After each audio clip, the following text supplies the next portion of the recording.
kwasi jongwe benebegala yo huwa mdrabe mem kawote uwe yonge higenu zeni nya ko masba wa kito icha ilu jongwe bene wa kwasala gala kanye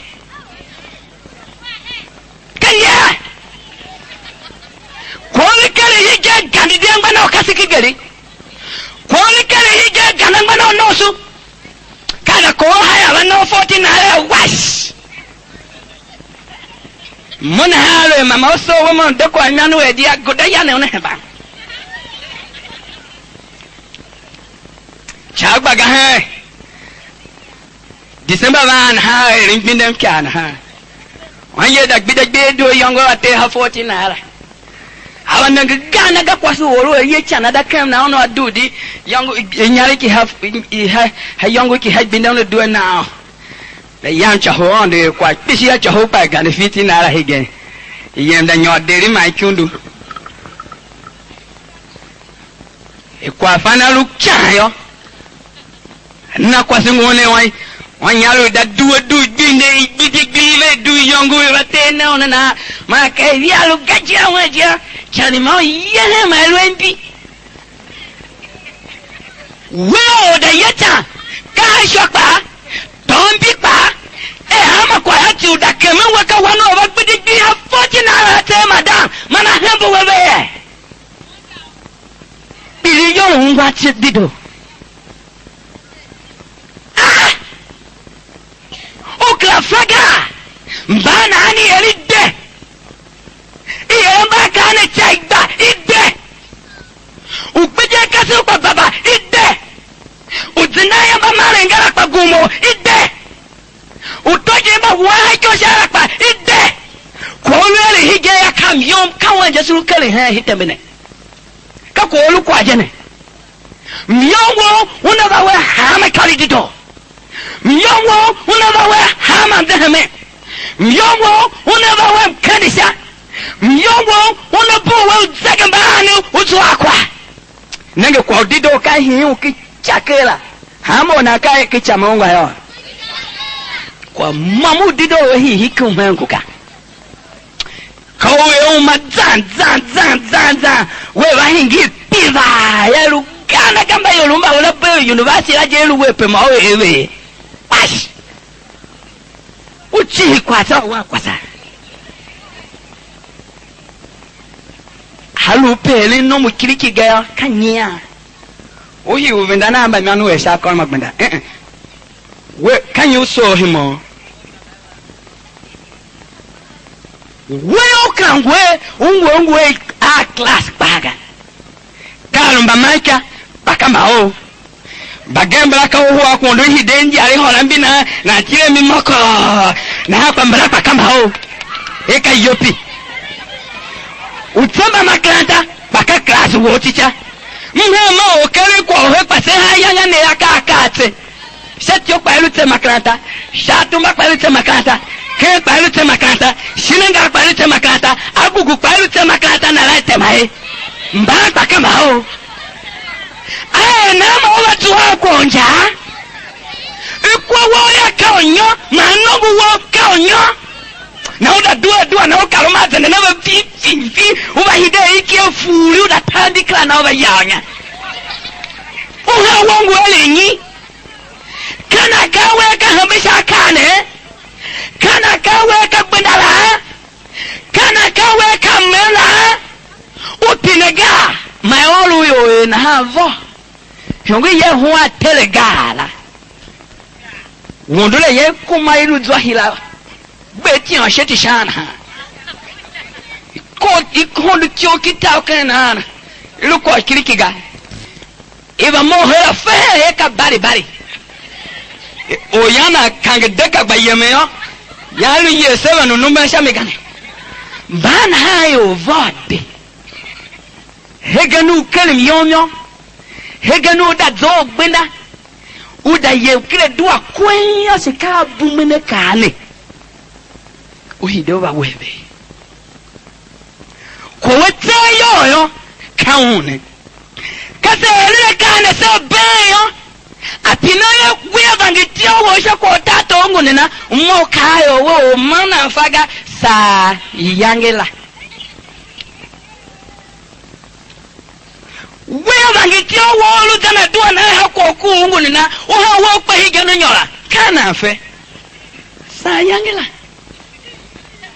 na o mai ka pakalo ha kana fu la pihi pe chochi ko akara so chochi make akaye manu pase kwa na mention ne motani nege do awone shone nom opina wona kana na one kesa anyi yangela agbaga ngole ne gbaga na fe no ngana do ashame ukana we sa yangela omba yukana ipisi asihi lonchi kamba do aso ya abatonya le na kyane ake moja mahira mbugo dam yele yondo evalue yanga pati nen ha kangaru nyi minge useru zo hami isi agba lonchi na se wela chon isi na se wo pango ka enyi sa yangela hatu sayala se masilika no be kanyayo sema ka se sa yangela elu sepe walinga yo shine elu higani lu shenum yo na hapa sema ka esa yangela ka diabolo alubuma we mama ka diabolo alubuma we baba ka diabolo alubuma we gumo kanyado lu yage yo me shie higani ka shenum yo gene yangela bibe ka se yana ka ogena kama weche no kala ungo buna ngayo ogena na no shahunda yana kala lui buna ngayo ogena na tai shano yana kala lugayo kanya anupe zashala yo kanya oluna tuwo olugengera momvenda we kitumbu oluna yosha wo gbehe kuho bima so magala mvenda we kitumbu ne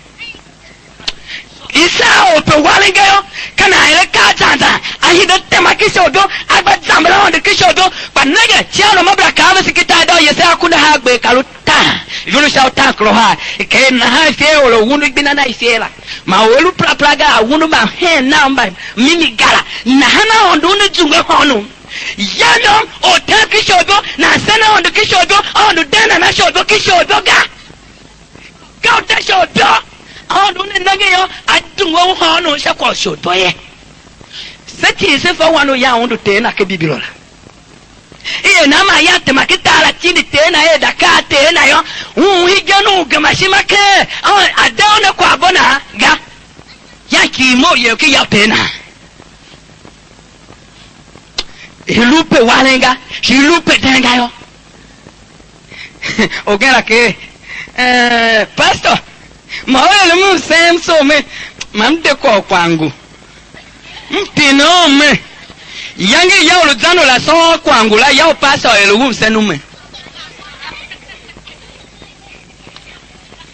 elupe denga yo ko pine manse pa manuzano da yo pine msenga alune yana elugu seba we hi kala yo e kompedena ashima elugu sen pa yao na elugu senga ma olu kale kasu fena shi komu pedeyo shi de iyoni silu emine alu kiyoge yani no ye kwaga ingini luhene sao kiyoge ye kwahe yogi yana fishi lukwagala yanya melu baba bakwa nyali ya tene fishi pwa karutasha na mo yogi yam lu kuboko high school shi nongo mala kasema yansi yana fishi jene agane nyali kibabane yomba yawe kama onwa yoma na ngope kwene kama mapili wa pilia vikire yoga hije yonji yana fishira alo ki yoga gumo ye kwaga alo ki yoga madam ye kwaga uta doi bishi mana nyoma kuda hagbe ulu nongo na jojo honheli kile dua wola na kwa ba wediwe kwa so donu yalata kapekane ba me mojene na mi e kwa la we so gada o kile do I want me come yo o ha wo mango tala do mama hinga wa ta so ho ne we so ya pele ba nyo ha sama taswe o jana do ta gira na ho ga yo lu kiyoga weza ku bongo zanzo weza ba bongo zanzo weza mzo bongo zanzo weza society bongo zanzo weza dua bakira dua pa onatemo habayu na polukela gato hizwana oluna kiyori na gabe na nae kwashi talungo nanguka mahege kashie hege kashie jene kashie no yobulu duwe shage jene ondu amiri yakobo ya kwa iso kai iso nenge zumu pauyoyo idu wango ne gbanya zumu pauyoyo injene kai gosu itato shana kai gosu kwamyone kai gosu kenule wundu tashe gosu gumo kedue se gosu madam kedue ha gosu baba kedue ha gosu nenge kene toshima yo ya saro pe chivela kwa KWAGH man nenge ngora e wundu hitsombu wo una mapa mi yen kwala na kwa ba gba ya kana holo na wo ba gba ya kana holo yobo ya olugala kana ya na holo o gi shen wo kahije ilu shenu yome kahije ilu shenu lu wariye kahije ilu shenu onda lu kuwaye mso walu kwa shense maso walu no pasu kwala mase kure se nanu sen peshense kitagidao ba hebelu la bibilo enna ikya shambia kwa sulolo ni chalo mabla kaave se ogen lu ken Israel iyela on tie so wọ́n lu olu tato olu fine cut bishi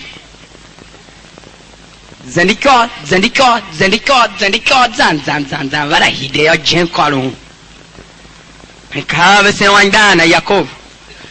gamalu kwa ya ada sono ye nao kwa one ya Yakob kana kwa ya no lu emine alu so wama na ya sa ogamatame wolo na hamen na odi kwa yani bibele ke ola ya fa KWAGH akenge de kwa yan chama bo ri nyane kulem dine na ha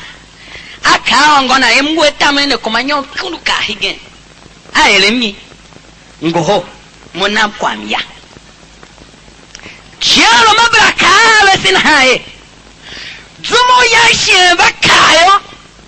yake kwa namnya mashe kwa kalzwa yani gamashi maga chushie be bibla ka sekpa sidikra lunu damba yoluwe iso na hanga uwate tamena sheche kwa yanyolaga bibla itasa chie sidikra lunu iso na hanga mfaga shi uma wone kanyi uteo higeno kwa nenge ni ukwase molo toto na hama uteo mauho bagete shamba yokasu mwakame nenge viri na hadi ya gudakwa ne wila ho ye launu wandicho mfakuwa inamoya mfakuwa mo kwa launu wan pa faga ko lukenge hela bolu lukuwora kayori ho giri kwa kayori ho ketumbo na bibe kaase maore de lu eiso na haga waya shenia kayo akala nyamashe bachalo mabra kaase ya kalo hachikina igamashi maga elu ali higana alo ya bakayo ukala nyamashe kwa kila facho zwana miga samaga kama kae yangla amoshi akaase yangla elu vole ongu yewsibya na yagado ganya one nyoki yo ne ye iyoma nyuma na apeyeno ne na une kraluka kanyalu kama shimaye kanyalu tunga no hono ne kanyalu pana tae kanyalu lumusaye kanyalu ngale na tikelo mabrahumaye payaye baluye krafa chongere tigayo tema nana tochao kona tochao vo na mai kumoke wangewo hey mi afso msomo manze doala manatindi na tawe yu nyena we aka wala ha wuauga akondo pakala ha ya ne dua pakala hana lokere ma dua atini na ka dua tawla tindi shika bibiro tawla tindi ka tua kaya de jaga si ka biblo kaya de jaga kau na toi ka vo upu e do ala pa to ye yo da yanyare ke upu gela ato ye yo da ke kwa si fa igba pe wa won ko amudu ye upu no ngu Kristo la pa upu ngwa pa upu dada awaso yo o ka ma mba ha mba ya je ko e ni ho kwa bla na on de pam ngene ni herega on de kan do wa ji ya lu ne na o fa kwa on de kan lu ve yo ya ka chi ka kume si ka nya si ka ile vô phần cái đồ hay là on được cả con nào thôi cháu vô cái ta chỉ phàm bà đuổi bao cái phada cái thế gì nào phải qua yêu xin đảm bảo mình ít đó mà bà đuổi mình Yoruba bà đuổi mình xin với nhau phải đi qua chiêu mà không bảo vậy cái một tao với xin mà một bị hát ta tôi em bà đuổi mà sao mình dù mà yêu sủng cái này và xin cái hình như người Christ yang cái luôn mình Yang wa ti nongo Kristo wo la kele. Alon pasi ti ya we nenge ti nongo Kristo wo la hile pe ya lo ngale nongo Kristo wa shikayo. Ti nongo Kristo wo lu mari yo la chakwa te he pada. Ye yira ba fi desia. Ye yira ba la desia. Iti wo lu mari yo la ba tega. Ka ti ko ke ko wa on no kan la ba wa ko ngwa ga jara. E on bla kan nongo wa ngwa ngwe nongo ngwa hana. Nyenye uluvemba do nyenye si uluvemba hane si nyenye gofa ulwe nongo gapa miya so kwa yo mlaga kanyi woso akawo so la dianganyi kanyano alo we miano we do si ma pisine si upate nyalo takala si ungu we jon kwe pa si utangula kala ufa ulwe kwa uso gapa ma so kwa yo laga za hige ulwe kwa uso ka Kate pase kwa la, kai pase kwa nena. Wofa kwa pase kalo nena. Ito ti ye pase la kanyi.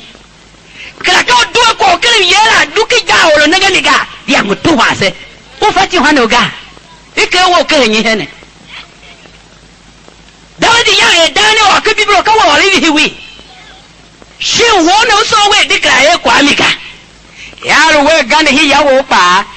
Do vam hendo gane ye yele ne do agen ha godobi ngongo ho yi waga ka we gane ke yawo pa i olu ka we gane hile do awo chi apa i olu che pe wo wa yo e che ka la se he ku won yai ka che ka la u fa le do wo chi i pa wa myonga ka nyare wo lu kele wo ko se aga ko do ya e no to ta hije ko lo ho do kari ango ho na shulo hopa adu tamela na shulo hopa agba pe wo kile ko na shulo mu pa ayo so lu ba kwa so wo fe ne ado lu kwa jami na o la me lu o Kristo pa jomo ko jo ba lo du tebu adu ka so ba wa na o shula me o lo tebu pa mimi wo ngo hana sayo we da ha yo ba genge mo la me ne pa ngo tai kinongo wa chialo mabraka ba se o lo le shada na yori na shada la kan miliga alu yo ha ya ti zo wo ka wango ho kwa la me pa se yo lu ta la lu kwa ga ka mimi wo kine to shima manu ele we yo la one fa wo tai wọ́n tààtà náà ìmẹ̀ wéhìgẹ́ náà gbíhù bẹ́ẹ̀ ní òpàṣẹ ẹni yẹmù kọ́wọ̀ náà ṣùtẹ̀ sí ìhùrù tààtà bá bọ́ọ̀ wí kó náà máa pẹ́bẹ̀ ní tó bá kíákíá ó hìlẹ̀ mú gbogbo náà wọ̀n olúgùdọ̀ ọ̀yà yọ. alágbàyà náà ṣùtẹ̀ sí ìhùrù tààtà bá ó fẹ́ ẹ̀rẹ́ tó jẹ́ ọ́nẹ̀ alọ́ ẹ̀kùnmájà hìlẹ̀ pẹ̀mí ọmọlúgàpá ó fẹ́ olúwẹ̀rẹ̀ náà fẹ́lẹ́ yángá máa pẹ́ yá ní ẹ̀ka ayọ́gà dem pelche ke to monene yangi kale sien pa ben hegayo yo vugune ba kala ka wo fe ga lu to anga kwae o puna ka no gemishima o la mishaka mo gemishima o layo mo gemishima o moluyo mo gemishima shaguni yo to yo do ado nange ye nuru tututu ka wa yame jo yame na ngo Mbupa kwa ole kale kam gemshima. Ugemashima ve. Unde ne tera ve. Hega yomba tuana tahamu hema. So meke tombo nene kwane magbo kene toshima. Iyangi kale shiangu be. Banyera ya ono nguzungu ne honu. Akeka shianu donje ne. Unde zungu hama olu honu. Akabo wolo mi ve luwe. Weje ganda pota kwa ganda pola maondela. Yomba gani kwa bo hemba wo. Babu va onde tezungu ve honu mi yimabe. Wepa yimo. Hege pa yimo. Esirula mena kam choke da toshima bo. Alu tuakira toshima yo hidahino ne ayimo. Esirula me higana ha alu ya hatite ayimo. Alu fowe kanyane lum yo me odwami yo. Alu fagayo elu kiwana pa oneka. Onda wa second Yesu Kristo. Sitira ne sha se nanu se ha pesuruchi. Ki yama henchi ha pesuruchi. Sema ile ne se higen. Mfagbina onda lama wega. Mfame kento mone onda wala kawe bi. Ma kento mone ufaishe ne luko kiriki ga so hiden hina onda woshini. Alo india olangi. Iso hiden hina onda nayo yangi hili. Kaone kai vane hina monemba vene yo chambi yo ne la vane momena mene. Ala besikita do yesa vane sihene kwa mango. Shine solo bone alo nana pa une kwa shami. Alwe kento ne maongu na kavioli na e nana yina. Iyo kanyani mbabe yen la vulu kumanjene.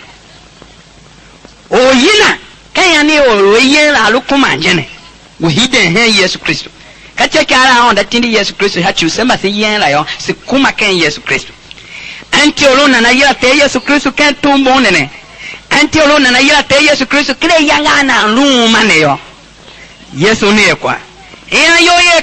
kaji shiano bakbela. Hyongi ukbela se so gasi tu ahukbo ko han se va nena, se zambe nena, se mba se nana, bayanka. Kahigen. Kana kento mbone shima ivihi na namoga na kende we shamanege. Shima ivihi we mogachi. Onda nane vere kenti Yesu Kristo.